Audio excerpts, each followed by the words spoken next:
Hi hello friends, this is Anil Kumar LA. Welcome to my channel.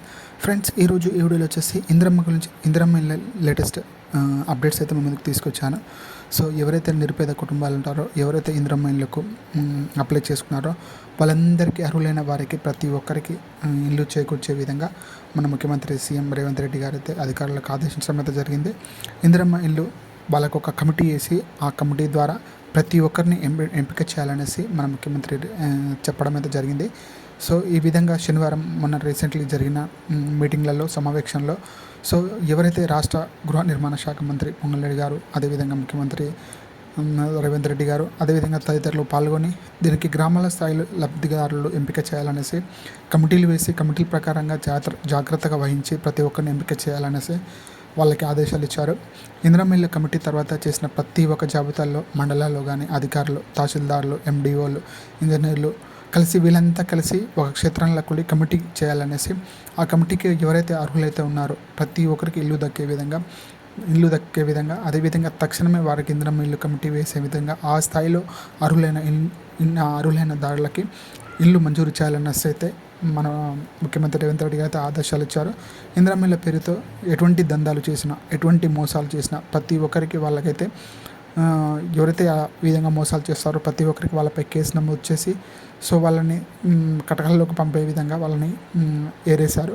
So అదేవిధంగా మన ముఖ్యమంత్రి రేవంత్ రెడ్డి గారు అయితే మాట్లాడుతూ, ఎవరైతే అర్హులైతే ఉంటారో ఇల్లు దక్కించుకొని నిర్మించుని చట్టపరంగా ఎవరైతే వాళ్ళు ఇల్లు చేకూర్చే విధంగా వాళ్ళు ఇల్లు కట్టుకుంటారో వాళ్ళందరికీ డబ్బులు వసూలు చేసి మళ్ళీ అధికారులకు పేమెంట్ చేయడం అయితే జరుగుతుంది. వాళ్ళని అదేవిధంగా వాళ్ళపై కేసు వేయడం కూడా జరుగుతుందనేసి చెప్పారు.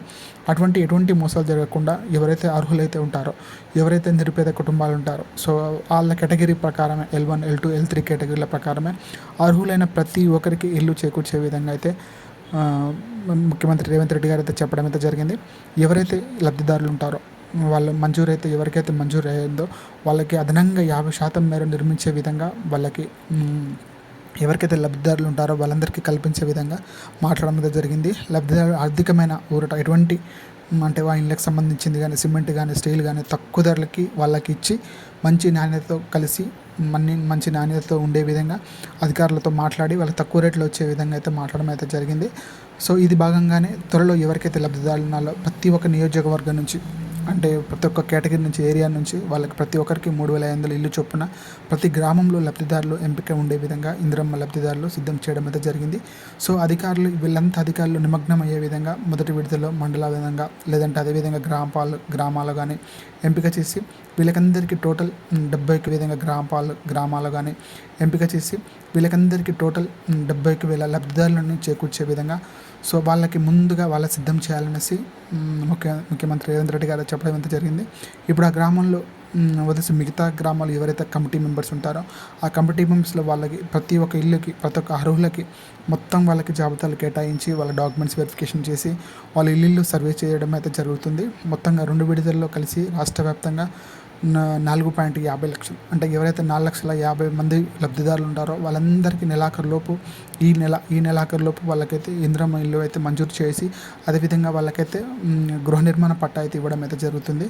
సో అదేవిధంగా లేటెస్ట్ అప్డేట్స్, అదేవిధంగా వీళ్ళకి ఎవరైతే మనము ఇళ్ళ కోసం అప్డేట్ చేసిన ప్రతి ఒక్కరికి సో అదేవిధంగా ఇందిరమ్మ ఇళ్ళ యాప్లో లేదంటే ఇందిరమ్మ వీళ్ళ గవర్నమెంట్ ఆఫ్ తెలంగాణ వెబ్సైట్లో చాలామంది వాళ్ళ అప్లికేషన్ స్టేటస్ని చెక్ చేసుకున్నప్పుడు, అదేవిధంగా వాళ్ళ మొబైల్ నెంబర్తో కానీ, ఆధార్ నెంబర్తో కానీ, లేదంటే రేషన్ కార్డ్ నెంబర్తో సెర్చ్ చేసుకున్నప్పుడు వాళ్ళు కొన్ని ప్రాబ్లమ్స్ ఫేస్ చేస్తున్నారు.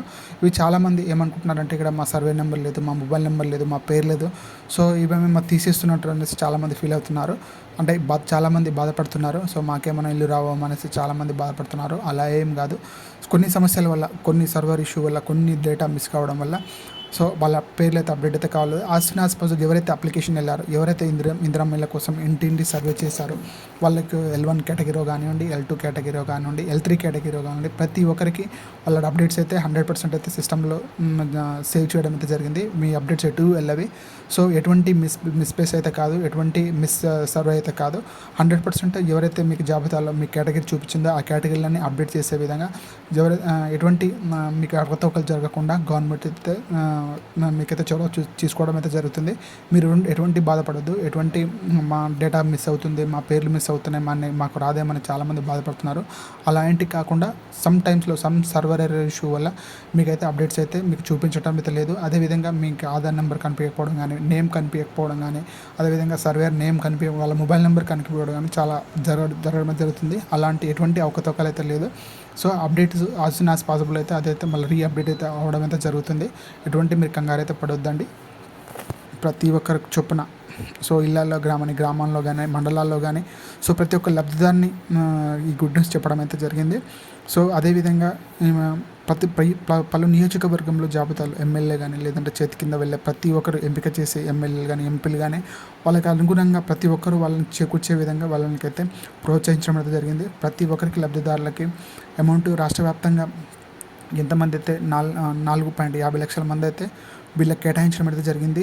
జూన్ నెలాఖరులోపు సంస్థ ఎన్నికలు వచ్చే విధంగా, అదేవిధంగా ఎక్కువగా ఉండటంతో అప్పటికి కమిటీలు పునాది పిల్లర్ల వరకు నిర్మాణం పూర్తి చేసే విధంగా, అలాగే లబ్ధిదారుల ఖాతాలకు సంబంధించిన సొమ్ము జమ చేయాలని సర్కారుకు సిద్ధమయ్యడం జరిగింది.